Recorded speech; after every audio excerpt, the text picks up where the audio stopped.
시간 하나님 말씀은 역대하 7장 11절로 18절에 있는 말씀까지 우리 함께 교독하겠습니다. 말씀 다 같이 경외하는 마음을 가지고 기립하셔서 받들어서 함께 교독하겠습니다. 솔로몬이 여호와의 전과 왕궁 건축을 마치고 솔로몬의 심중에 여호와의 전과 자기 궁궐에 그가 이루고자 한 것을 다 형통하게 이루니라.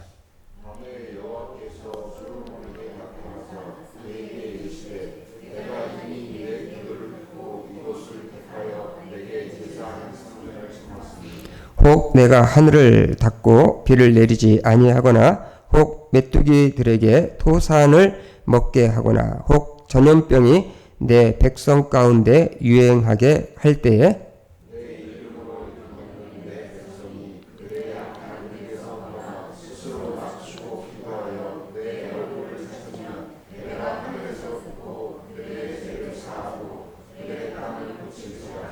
이제 이곳에서 하는 기도에 내가 눈을 들고 귀를 기울이니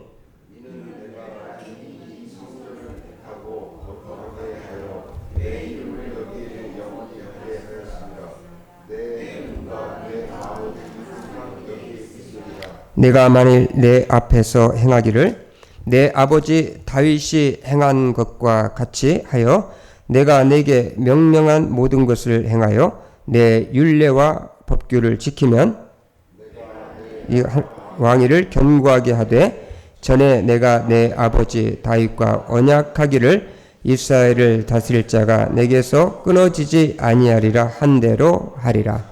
살아계신 하나님 감사합니다. 오늘도 우리에게 귀한 말씀을 허락해 주시고 이 말씀을 통해서 하나님의 음성을 들려주시니 감사합니다. 이 말씀을 들을 때에 사람의 말을 듣지 아니하고 하나님의 말씀으로 들을 수 있도록 하나님 우리에게 은혜를 주시옵소서. 성령 하나님께서 역사해 주시기를 소망할 때 우리 주 예수의 이름으로 감사하며 기도했사옵나이다. 아멘.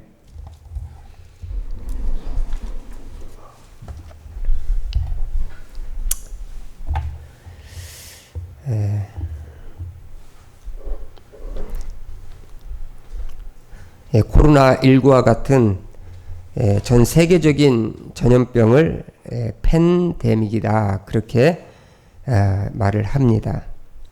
이 팬이라는 말은 모든이라는 뜻이고 데믹이라는 것은 데모스, 헬라의 데모스에서 왔는데 그리스 시민, 사람 이런 뜻을 가지고 있습니다. 1세기부터 21세기까지 전 세계적으로 유행했던 그 전염병에 관한 기록을 보니까 5위는 1918년에서 1922년에 러시아에서 발병한 이 발진푸스라는 그런 유행병이 있었는데 약 300만 명이 죽었고 4위는 서기 165년에서 180년 안토니우스 역병 천연두라고 얘기하는데 약 한 500만 명이 죽었습니다. 그리고 3위는 1816년에서 그리고 1826년 사이에 아시아 콜레라가 대유행했는데 그때 1500만 명이 죽었다고 얘기를 합니다. 그리고 1918년에서 1919년에 유행한 스페인 독감이 있는데 그것은 2천만에서 약 5천만 명이 죽었고 우리나라에서도 약 한 14만 명 가까이가 죽었다는 기록이 있습니다.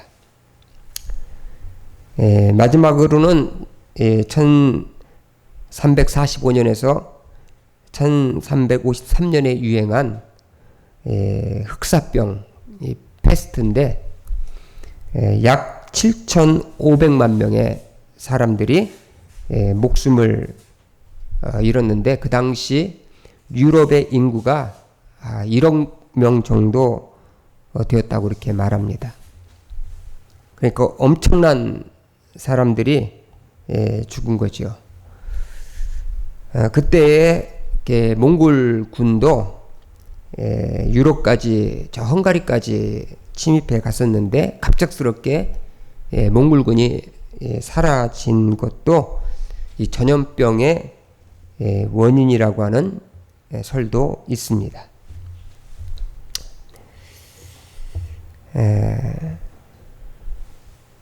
지금 우리가 코로나19가 촉발한 데가 이제 벌써 이제 우리나라에서는 거의 7개월 가까이 이제 되고 있는데 전 세계적으로 볼 때 아직까지 이렇게 잦아들 기미가 이렇게 보이지 않고 있습니다.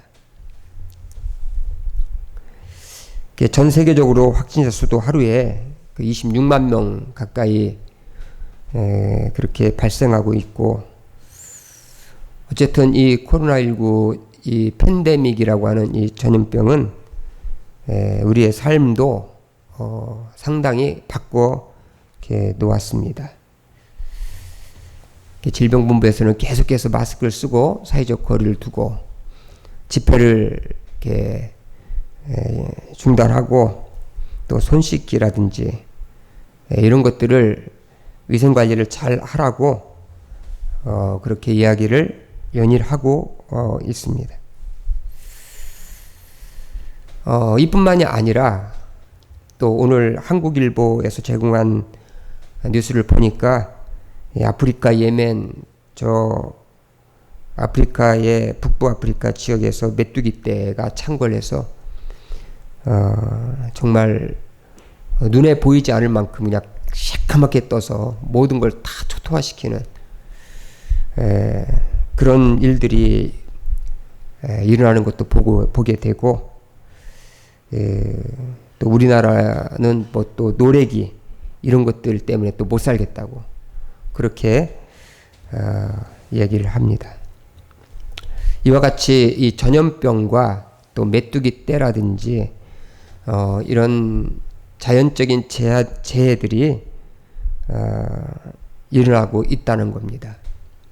러시아는 지금 거의 뭐 시베리아가 40도 가까이 되어서 표토증이 다 보일 정도까지 빙하들이 이렇게 녹고 있다고 그렇게 말을 합니다.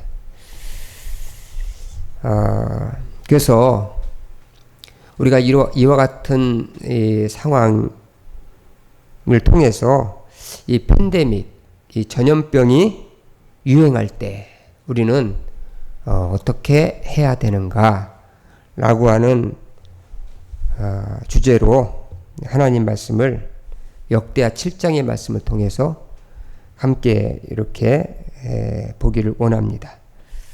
먼저 역대하 7장에서 전염병이 유행할 때, 팬데믹이 유행할 때 오늘 하나님은 솔로몬에게 겸손한 자세를 가지고 살아야 된다, 그렇게 말씀을 하고 있다는 것을 보게 됩니다.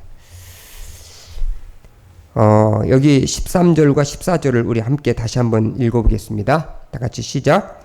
혹 내가 하늘을 닫고 비를 내리지 아니하거나, 혹 메뚜기 떼들에게 토산을 먹게 하거나, 혹 전염병이 내 백성 가운데 유행하게 할 때에 내 이름으로 일컫는 내 백성이 그들이 악한 길에서 떠나 스스로 낮추고 기도하여 내 얼굴을 찾으면 내가 하늘에서 듣고 그들의 죄를 사하고 그들의 땅을 고칠지라, 그렇게 말씀하고 있는 것을 우리가 보게 됩니다. 이 팬데믹은 반드시 뭐 하나님의 심판이라고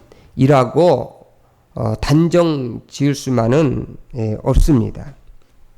왜냐하면 세상에는 하나님이 의도하지 않은 일들도 얼마든지 일어나고 있기 때문에 그렇습니다. 우리가 잘 아는 욥의 고난만 봐도 하나님이 의도하신 것이 아니라 시험하는 사탄이 의도해서 욥을 시험했다는 것을 우리가 보게 된다는 겁니다.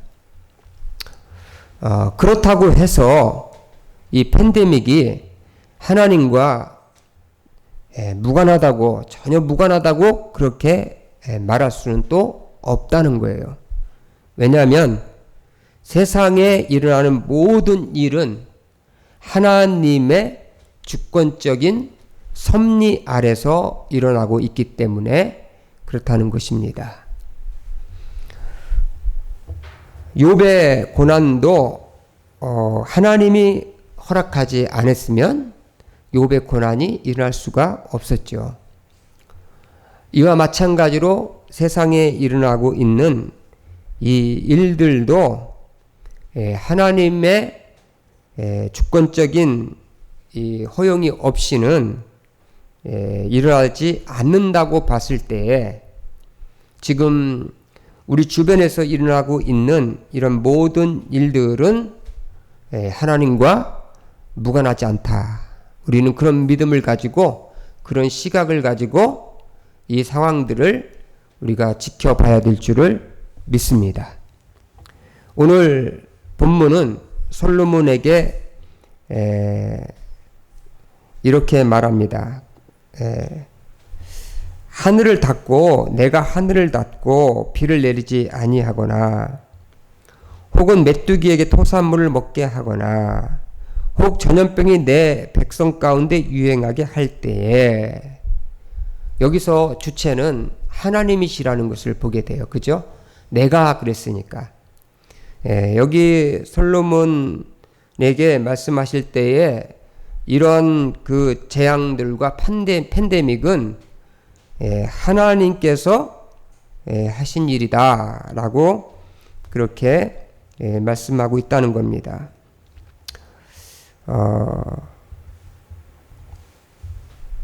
그래서 여기에 하나님께서 이 팬데믹을 통해서 이스라엘 백성들에게 가르치시려고 하셨던 것, 또 이런 상황이 주어질 때에 하나님의 백성들이 취해야 할 자세, 그것은 바로 자기를 낮추는 자세가 필요하다라는 것입니다. 여기 성경에 보면 스스로 낮추고 라고 그렇게 말씀하고 있는 것을 보게 돼요.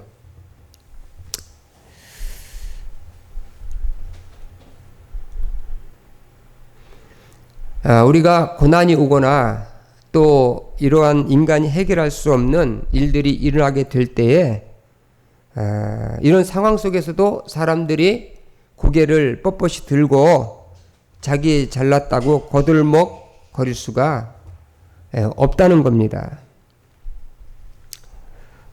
그래서 이런 상황이 주어지면 인간들은 자신을 돌아보면서 혹시나 자신이 교만해졌거나 높아졌거나 하나님을 떠나서 그렇게 살지 않았나, 그렇게 돌아보라고 그렇게 말씀하고 있다는 것을 우리가 봅니다.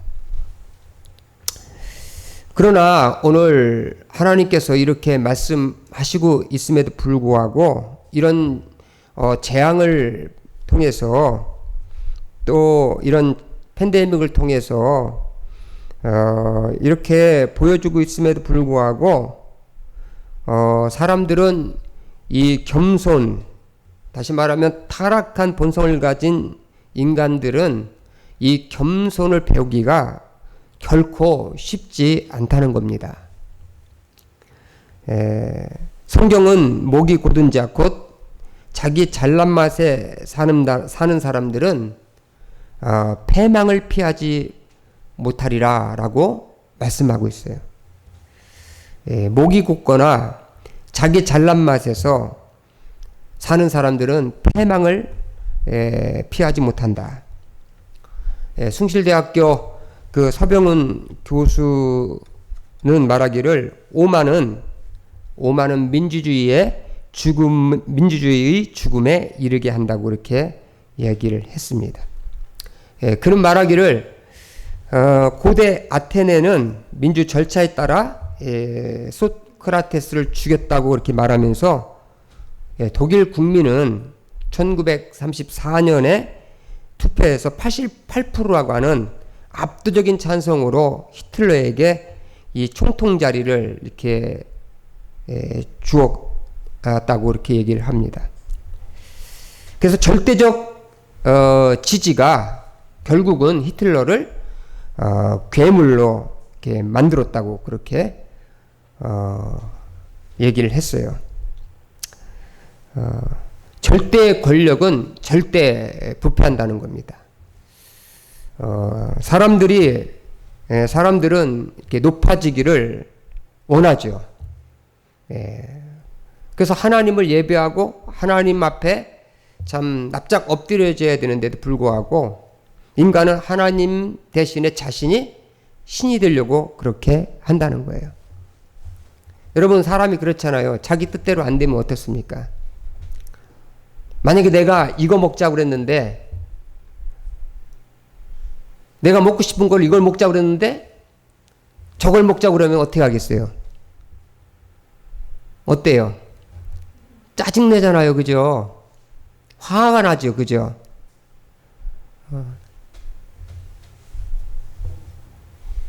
그래서 싸움이 일어나고 다툼이 일어나고, 그리고 가인 같은 경우는 이제 아벨을 죽이는 그런 일까지 하게 된다는 겁니다. 그래서요, 절대적으로 사람을 높여서는 안 돼요. 사람을 이게 신격화 시켜서도 안 됩니다. 우리가 서울시장 이번 사건을 보면서도 장기 집권하면서 절대 권력을 가지고 오랫동안 하다 보니까 오히려 그 높아졌던 것이 사람들이 막 추종하고, 그래서 추종자가 좋은 게 아니에요. 그 인기를 막 받고 막 그러면은 높아지기 쉽습니다. 그 높아짐은 하루아침에 정말 바닥을 칠 수가 있다는 겁니다. 그래서 오늘 하나님께서 이런 상황을 주시면서, 이 팬데믹 상황을 주시면서 솔로몬에게 겸손해야 된다. 자기를 낮추는 법을 알아야 된다. 그렇게 가르치고 있다는 겁니다. 우리가 성경을 봐도 이 바벨탑 사건 우리가 볼 때에 바벨탑 사건은 인간 교만의 극치를 우리에게 보여주고 있잖아요. 인간들이 모여서 성을 쌓고선 하늘의 꼭대기까지 이르자 그렇게 얘기하고 우리의 이름을 지면에 내자 그렇게 이야기를 했을 때에 창세기 11장 6절에서 하나님께서 이렇게 말씀하십니다. 여호와께서 이르시되 이 무리가 한 족속이요 언어도 하나이므로 이같이 시작하였으니 이후로는 그 하고자 하는 일을 막을 수 없음이로다. 그렇게 말합니다. 바벨 공동체를 그냥 놔두면 걷잡을 수 없는 상태가 된다는 거죠. 인간의 교만은 끝이 없다는 거예요. 인간의 교만은 끝이 없다는 겁니다. 그래서 하나님은 솔로몬에게 경고하시는 거죠. 또 인간이 높아졌을 때에 하나님의 자리를 탐하려고 했을 때에 그때에 그것을 하나님은 죄로 여기시고 그 나라 백성들에게 그 땅에 팬데믹 같은 전염병 그리고 가뭄과 메뚜기 떼와 같은 것들을 통해서 그렇게 하나님께서 그 교만을 낮추셨다라는 것을 보게 된다는 겁니다. 우리가 잘 알듯이 솔로몬의 그 아버지 다윗도 나라가 부강해졌을 때 그의 군사력을 자랑하려고 인구 계수를 하지 않습니까? 그로 인해서 3일 동안 6만 명의 사람들이 전염병으로 죽게 되는, 그걸 통해서 하나님이 다윗을 높아졌던 것을 겸손하게 다스리는 우리가 그런 모습을 보지 않습니까? 그것은 뭐 하나님 백성뿐만 아니라 이방인들도 마찬가지예요. 이방인들도. 나훔서를 보면 아스리아의 수도 니느웨의 멸망에 대한 이야기가 나옵니다. 당시 니느웨 성은 아주 호화롭기가 그지없었어요. 성 주위에 해자를 파가지고 거기에 비치는 그 성이 참 찬란하기가 그지없었다고 역사는 기록하고 있는 것을 봅니다. 그러나 하나님이 높아졌을 때에 하나님께서 바벨론 군대 메뚜기치처럼 보내가지고 완전히 아수르를 초토화시키는 것을 우리가 보게 된다는 겁니다. 하나님은 교만한 자를 대적하시고 겸손한 자에게 은혜를 베푸신다고 그렇게 말씀했습니다. 여러분, 우리가 예수님의 성품을 단 두 가지로 얘기할 수 있다면 예수님 스스로가 나는 이렇다라고 이렇게 얘기를 했어요. 마태복음 11장에 보면 11장 29절에서 나는 온유하고 겸손하니 그랬습니다. 나는 온유하고 겸손하니. 예수님의 성품은 이 두 가지 온유와 이 겸손. 그래서 예수님은 오실 때에 하늘 보좌를 내려놓고 비우고, 이 케노시스인데 이거 비우고 인간의 몸을 입고 종의 형체를 가지셨다. 그렇게 말씀하고 있는 것을 보게 됩니다. 이 말씀을 예수님 살아계실 때 들었던 베드로는 베드로전서 5장에서 그렇게 말합니다. 장로들에게 말하기를 겸손으로 허리를 동이라. 그렇게 말합니다. 겸손으로 허리를 동이라. 여러분, 우리가 이 전염병과 이 팬데믹과 이런 어려운 상황들이 우리의 인생 가운데 주어질 때에 우리가 취해야 될 태도는 하나님 앞에 자기를 낮추고 겸손한 마음의 자세를 가져야 된다는 것입니다. 그것을 우리는 배워야 돼요. 아멘? 우리는 겸손을 배워야 됩니다. 인간이 하나님 앞에 참 아무런 존재가 아니에요. 하나님이 오늘 우리를 불러가면 우리는 여기서 그냥 갈 수밖에 없는 그 연약한 존재라는 것을 우리는 받아들여야 합니다. 그럼에도 불구하고 내가 잘났느니 또 내가 뭐 대단하느니 그렇게 떠들고 그렇게 난리를 부리지만 인간은 하나님 앞에 한낱 아무것도 아닌 존재 같은 존재라는 것을 우리는 생각을 해야 된다는 겁니다.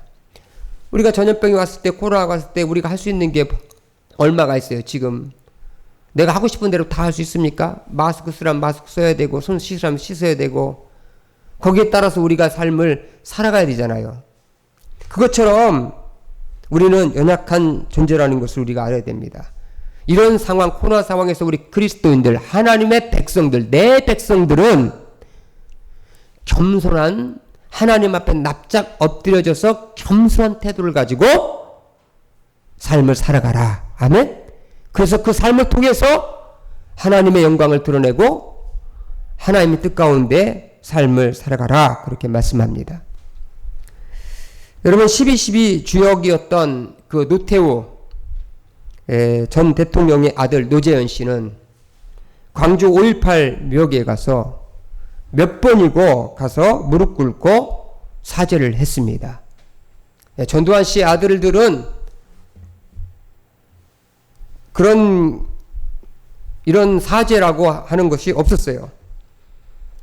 그래서 그가 인터뷰에서 한겨레 인터뷰에서 얘기한 얘기 가운데 추징금 2,628억 원 그것을 다 냈고 그리고 치유와 화해에 조금이라도 도움이 된다면 자신은 100번이고 1000번이고 사과해야 되고 사과할 수 있다고 그렇게 이야기를 했습니다.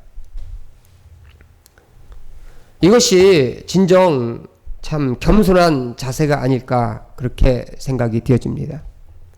오늘 우리는 먼저 이 팬데믹 상황 가운데서 이 상황에서 우리가 그냥 지나치게 드린 것이 아니라 이걸 통해서 우리가 배워야 되는 것은 하나님 앞에 겸손한 자세와 태도로 우리가 가지고 살아가야 된다. 아멘. 자신을 낮추는 삶을 살아가야 된다. 그것을 솔로몬에게 말씀했던 것처럼 오늘 그리스도인들에게 하나님이 말씀하고 있다고 믿습니다. 두 번째로 팬데믹이 유행할 때에 하나님께서는 악한 길에서 떠나야 된다고 그렇게 말씀하고 있다는 겁니다. 악한 길에서 떠나야 된다. 여기 14절에 보면 내 이름으로 일컫는 내 백성이 그들이 악한 길에서 떠나 그렇게 말씀을 하고 있는 것을 보게 돼요. 하나님은 우리가 이 죄악의 길에서 돌아서길 원한다는 거죠. 하나님 백성이 죄악 가운데서 돌아오기를 하나님은 기대하고 계신다는 거예요. 그래서 아마도 이 팬데믹과 같은 전염병, 이런 한재와 같은 메뚜기 떼와 같은 고난을 주시는 이유는 아마도 하나님을 떠나서 죄악 가운데 나아갔을 때에 그때에 하나님이 이와 같은 자연적인 재해들을 사용하셨는데 그것은 바로 하나님을 떠나서 살았다는 거죠. 하나님의 떠난 백성들이 하나님께로 돌아오기를 하나님이 원하신다는 거죠. 지금 우리는 몸은 여기에 앉아있지만 영적으로 심리적으로 하나님을 얼마나 우리가 떠나 있는지를 우리는 생각을 해야 된다는 겁니다. 우리 스스로를 돌아보면서 나는 예수님 믿고 있고 하나님을 믿고 있으니까 나는 하나님을 떠나 사는 게 아니야 라고 말할 수 있을지 모르지만 여기 성경에서는 뭐라고 말하냐면은 하나님 여기 17절에 말씀한 것처럼 내가 만일 내 앞에서 행하기를 내 아버지 다윗이 행한 것과 같이 하여 내가 내게 명령한 모든 것을 행하여 내 율례와 법규를 지키면 그랬습니다. 하나님의 율법과 하나님의 말씀을 지키면 그랬으니까 하나님 말씀에서 벗어나고 하나님 말씀에서 떠나 있는 그런 것들로부터 그런 상황으로부터 하나님 말씀으로 하나님의 법도로 돌아오기를 하나님이 원하신다는 거예요. 지금 우리는 영적으로 정서적으로 믿음적으로 바라볼 때에 나는 그래도 하나님을 믿고 있어. 나는 그래도 교회 열심히 나가고 있고 나는 신앙생활 나름대로 하고 있어. 그렇지만 하나님 말씀에서 우리 자신을 비춰봤을 때에 얼마나 멀리 떠나가 있는지를 그래서 집안에 있는 탕자와 같이 맏아들이었던 집안에 있는 탕자와 같이 그런 모습으로 우리가 살고 있지는 않는가.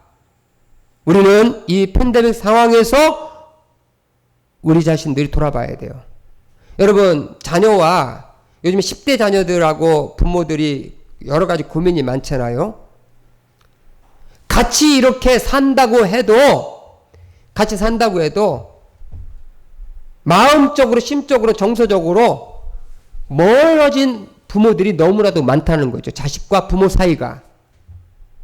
또 남편과 아내 사이도 심리적으로 거리가 이렇게 멀어진 사람들이 많다는 거죠. 그냥 같이 산다고 해서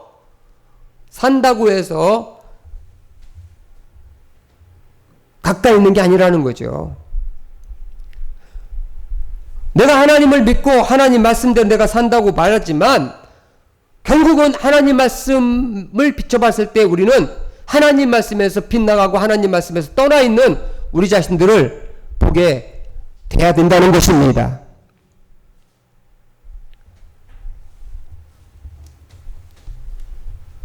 여기서 내 백성이 스스로 그들이 악한 길을 떠나 그렇게 말씀했던 것은 하나님을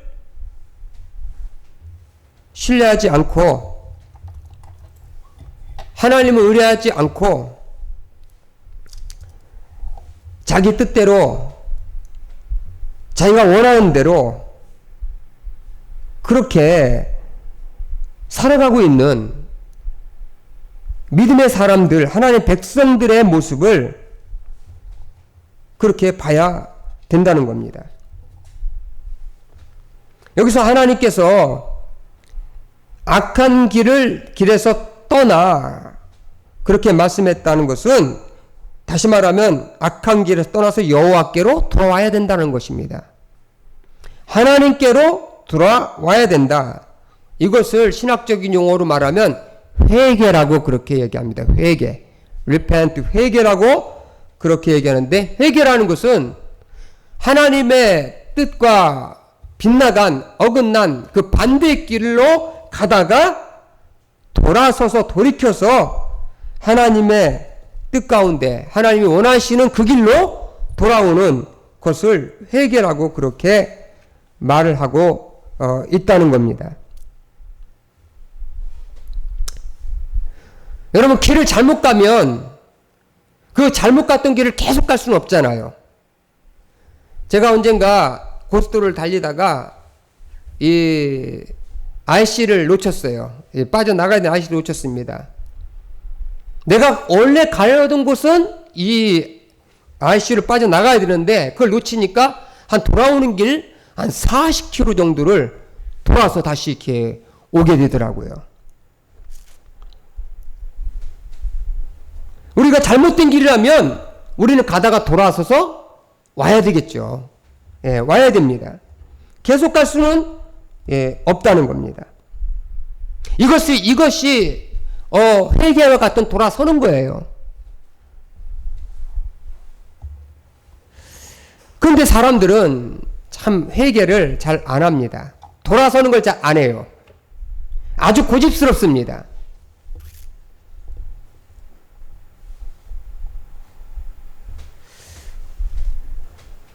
여러분, 우리나라 지금 이 상황을 보면 우리나라를 사람들은 말하기를 자살공화국이다 그렇게 얘기해요. 자살공화국이다.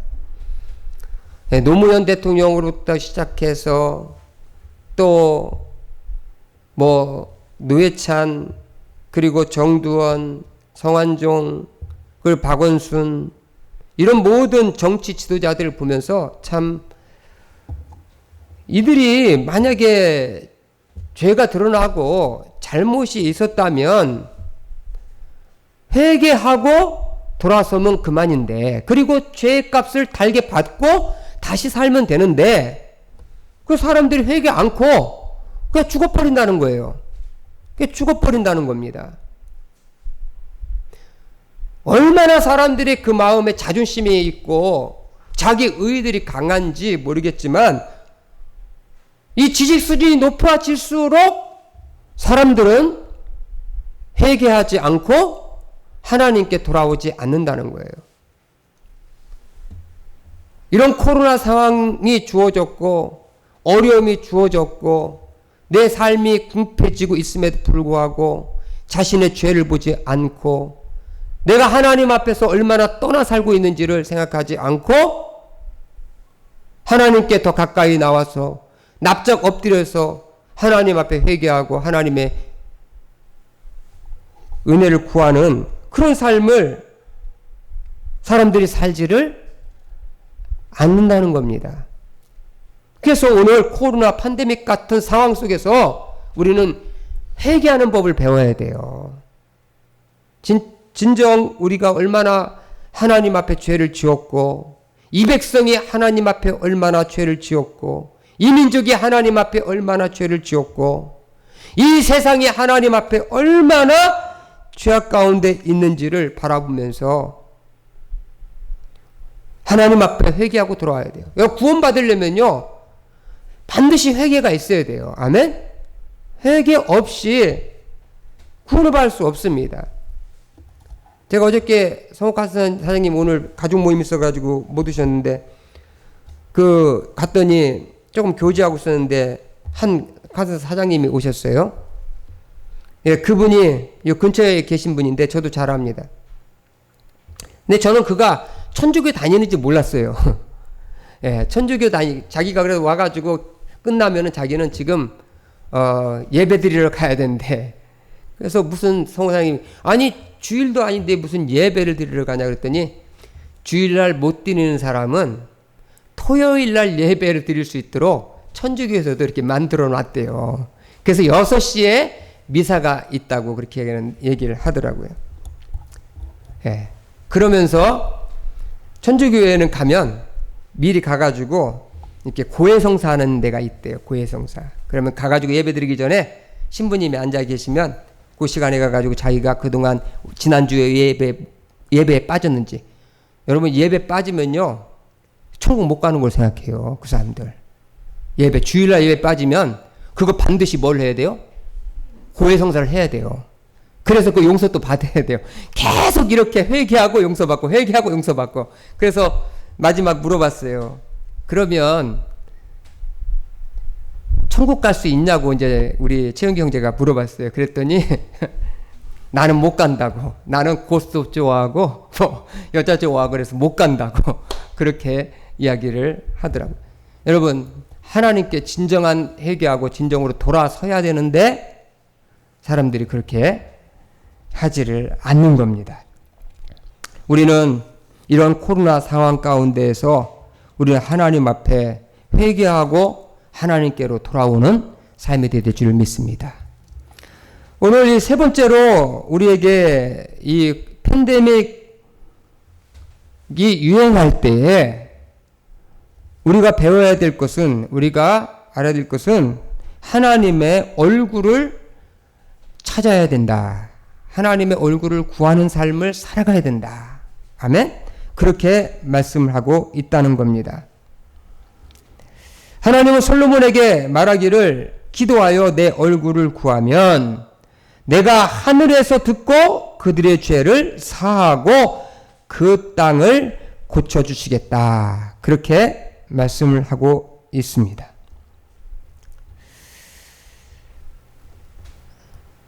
지금은 하나님의 얼굴을 구할 때입니다. 하나님께 나와 기도해야 될 때입니다. 지금은 하나님을 찾아야 될 때예요. 정말 몇 년 전부터 시작된 세계의 이상한 일들을 우리가 보면서 중국은요 40일 넘게 비가 왔대요. 40일 넘게 비가 왔대요. 마치 노아홍수는 40주야 왔잖아요. 그죠? 40일 동안 비가 오니까 중국의 양자강 주역 인근이 완전히 다 물바다가 된 거예요. 그래서 이재민이 거의 4천만 명. 이 대한민국의 그 인구수만큼 거의 이재민이 발생한 거예요. 여러분, 이 정도 되면 뭐 중국은 그래도 땅덩어리 크고 인구가 워낙 많으니까 뭐 까딱없다고 생각할지 모르겠지만 이 정도 되면은 하나님을 찾아야 됩니다. 아멘? 신을 찾아야 돼요. 우리가 지금 우리의 삶을 돌이켜보면 많은 어려움이 있잖아요. 코로나 때문에도 어려움이 있고 경제적으로도 어려움이 있고 또 집 문제 때문에도 어려움이 있고 우리 아이들은 진로 문제 때문에 어려움이 있고 또 마음의 정서적으로 어려움이 있어요. 요즘에 아이들은요, 이 뽀로로 보고 자란 세대가 지금 13살, 14살 정도 됐다고 그러거든요. 뽀로로 대통령. 그 애들이 지금 문제가 심각하대요. 스마트폰하고 동영상을 보면서 자란 애들은 선생님을 볼 때에 그냥 뽀로로 생각 때문에 웃고 있는 것 같은 시냅시스라고 하는 머리에서 더 이상의 확장이 안 돼가지고 ADHD 증후군 같은 애들이 너무나도 많이 발생하고 있답니다. 그래서 아이 낳으면 절대로 10살이 되기 전까지는 스마트폰을 손에 쥐어줘서는 안 된다고 그래요. 이런 아이들이 성장해서 자라서 이제 성인이 되어오는 가운데서 그 아이들의 미래를 바라보고 삶을 바라볼 때에 지금 이 세상의 사회구조가 괴물을 낳는 듯한 그런 상황이 진행되고 있다는 겁니다. 요즘 범죄들 보세요. 요즘 범죄들 보면서 그게 악마들이 하는 짓이지 인간이 하는 짓이에요 그게? 아니 어떻게 사람 지적장애 좀 모죽한 애한테 갖다가 뜨거운 물 끓여가지고 붓고 등에다가 토치를 해가지고 등에다가 이렇게 막 부르다가 갖다가 이렇게 태우고 화장실 그 물을 먹게 만들고 이런 상황이 이 우리가 사는 세상이란 말이죠. 이런 영성이 없고 영혼이 파괴되지는 이런 세상. 여러분 청소년 어제 잠깐 시사 이렇게 보니까 청소년 범죄들이 너무 늘어나가지고 애들을 수용할 데가 없을 정도로 걔들 다 죽일 수도 없고 걔들한테 또 엄청나게 힘을 또 법을 가하면 걔네들이 또 나와가지고 또 다른 제2의 가해자가 또 되는 그런 상황으로 사회가 나아가고 있다고 이렇게 얘기를 하더라고요. 이런 상황이 주어질 때에 우리는 이 상황 속에서 하나님을 찾고 하나님 앞에 나와 기도해야 될 줄을 믿습니다. 하나님의 도움을 구해야 돼요. 하나님의 음성을 듣고 하나님 뭐라고 말씀하시는지 우리는 들어야 될 줄을 믿습니다. 저는요 우리 교회에 물건이 어디다가 놓았는지 잘 모르면은요 저는 권성열 집사를 찾지 않습니다. 저는요 서집사를 찾아요. 서집사. 권성열 집사 찾아봤자 어디다가 넣었는지 몰라요. 세상 그렇게 사는 사람들이 많은 거예요. 진정 하나님을 찾아야 사는데 엉뚱한 것 찾고 그것 붙잡으려고 그거 매달리려고 그런 모습들을 우리가 바라보게 된다는 겁니다. 하나님은 솔로몬에게 말씀하고 있는 거예요. 너가 감당할 수 없는 내 백성이 감당할 수 없는 메뚜기나 전염병이나 한재와 같은 이게 초토화되는 상황이 만약에 주어진다면 너는 내 머리를 의지하지 말고 방백을 의지하지 말고 주변 나라를 의지하지 말고 오직 여호와 하나님만을 찾으라. 아멘.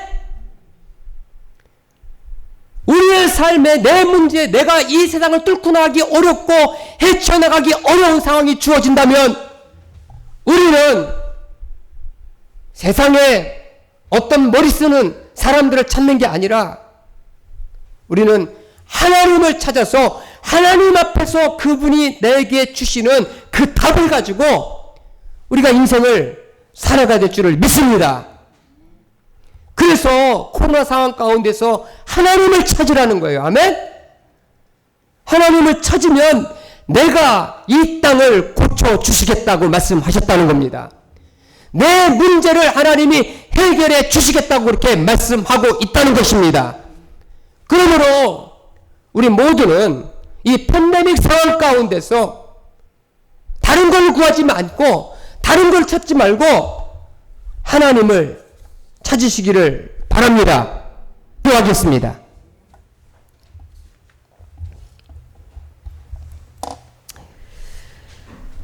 살아계신 하나님 아버지, 이 시간 이 나라의 민족이 하나님 앞에 바로 서서 정말 우리의 또한 삶도 하나님 앞에 바로 서서 오늘 이 팬데믹 상황 같은 이 상황 속에서 하나님께 돌아오는 놀라운 역사를 허락해 주시기를 기도합니다. 하나님 아버지, 우리가 하나님의 참 뜻 가운데에서 이 팬데믹 상황 가운데 하나님이 말씀하시고자 하시는 그 말씀을 들을 수 있도록 도와 주옵소서. 아버지 하나님이여, 저희들이 겸손하게 도와주시고 우리 자신을 낮추게 도와주시고 또한 하나님께 돌아와 회개하고 자복하는 마음 갖게 하시고 하나님 또한 하나님의 얼굴을 찾고 구하는 하나님의 성도들 다 될 수 있도록 하나님 인도해 주옵소서. 감사드리며 우리를 죄악과 내군하신 우주 예수님의 이름으로 감사하며 기도했사옵나이다. 아멘.